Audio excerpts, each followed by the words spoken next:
ओम नमः शिवाय। ओम नमः शिवाय। आज हम महाशिवरात्रि की बहुत ही पवित्र कथा सुनेंगे।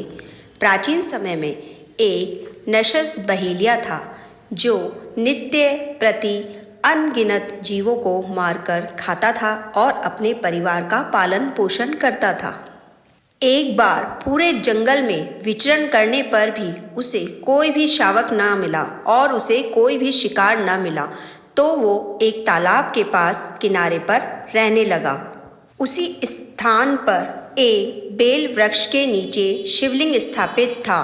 बहेलिया उसी वृक्ष की शाखा पर चढ़कर अपना घर बनाने लगा और जब वो घर बना रहा था तो बेलपत्र टूटकर नीचे शिवलिंग पर गिरते जा रहे थे। दिन भर के भूख से व्याकुल उस बहेलिया का एक प्रकार से शिवरात्रि का व्रत भी पूरा हो गया था। कुछ रात बीत जाने पर एक गर्भवती हिरनी उधर से जा रही थी। झिझकती व्याकुल हिरनी दीन वाणी में बोली, हे व्याग, मैं अभी गर्भवती हूँ, तो मेरी प्रसव बेला समीप है, इसीलिए इस समय मुझे मत मारो। जब मेरी प्रसव बेला पूर्ण हो जाएगी उसके बाद में मैं आपके पास में मैं खुद ही आ जाऊंगी। बहेलिया उसकी बातों को मान गया। थोड़ी रात बीतने के बाद एक और हिरनी उस स्थान पर आई। पुनः बहेलिया के निशान साधते ही उस हिरनी ने भी निवेदन किया कि मैं अभी ऋतु क्रिया से निवृत्त हो चुकी हूँ, इसीलिए मुझे पति समागम करने दीजिए, मुझे मारिए मत, मैं मिलने के पश्चात स्वयं तुम्हारे पास आ जाऊंगी।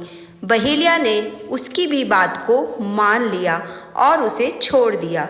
रात्रि की तृतीय बेला में एक तीसरी हिरनी छोटे छोटे बच्चों को लिए उसी तालाब के पास में पानी पीने आई। बहेलिया ने उसको भी देखकर धनुष बाण उठा लिया। तब वह हिरनी कातर स्वर में बोली, हे व्याग, मैं इन बच्चों को हिरण के संरक्षण में छोड़ आऊँ, उसके बाद में मुझे खा लेना, तब तक आप मुझे छोड़ दो।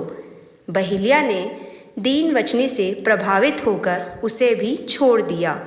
प्रातःकाल के समय एक साथ 3 हिरण उसी सरोवर के पास आए। बहेलिया पुनः अपने स्वभावानुसार उन्हें मारने लगा।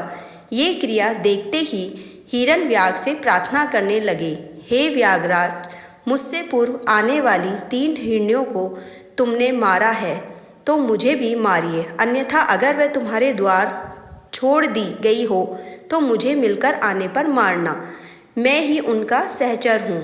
हिरण की करुणामयी वाणी सुनकर बहेलिया ने रात भर की बीती बात कह सुनाई तथा उसे भी छोड़ दिया। दिन भर उपवास और पूरी रात जागरण तथा शिव प्रतिमा पर बेलपत्र गिरने के कारण बहेलिया अंदर से उसका व्यवहार बहुत चेंज हो गया था और उसका मन कोमलता से भर गया था, उसका मन शुद्ध हो गया था और वो पूरी तरह से बदल चुका था।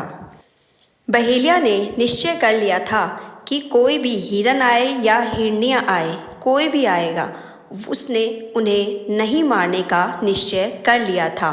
भगवान शंकर के प्रभाव से उसका हृदय परिवर्तित हो गया था। उसका हृदय इतना पवित्र तथा सरल हो गया था कि वह पूर्ण अहिंसावादी बन गया था।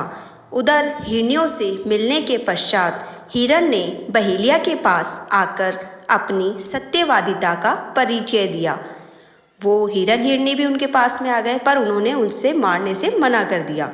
उनके सत्याग्रह से प्रभावित होकर व्याग अहिंसा परमो धर्म का पुजारी हो गया था।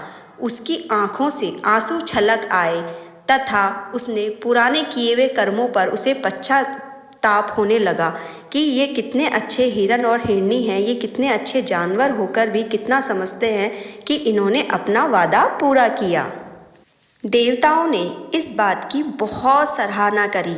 उन्होंने व्याग की भी सराहना करी, बहेलियों की भी सराहना करी और उन्होंने हिरण हिरनी की भी सराहना करी तथा भगवान शंकर ने 2 पुष्प विमान भेजकर बहेलिया और हिरण के पूरे परिवार को शिवलोक का अधिकारी बना दिया और उन्हें ढेर सारा सुख दिया और उन्हें मोक्ष प्रदान हुआ और भगवान शंकर ने उन्हें अपनी शरण में लिया।